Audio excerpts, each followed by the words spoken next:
ана жайлы, мейірім шегі жоқ адам жайлы. 9 ай 10 күн көтеріп дүниеге әкеп, баласы үшін анамыз алаңдайды.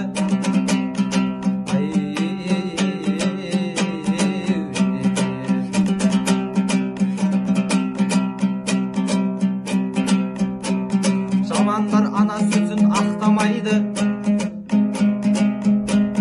ондай жанды халықта мақтамайды. Анасын заржылатқан кейбір жандар, Құдайда пендемін ғой жақтамайды. Қасиетіңнен айналдым асыл ана, тек тұрпақ намысыңды таптамайды.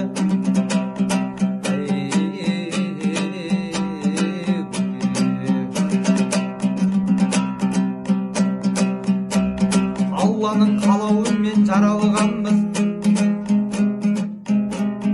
ананың ақ сөзінен нәралғанбыз.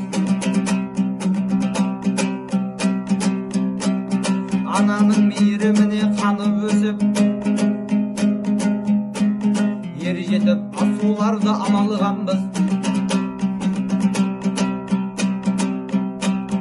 Құлыным ботам қозым десе мәз боп, көңілімізді шаттық кенеп сағалғанбыз. Ананың ақ сүтін ақтау парыз, біз сондай ұлттанбыз, қоғамнанбыз.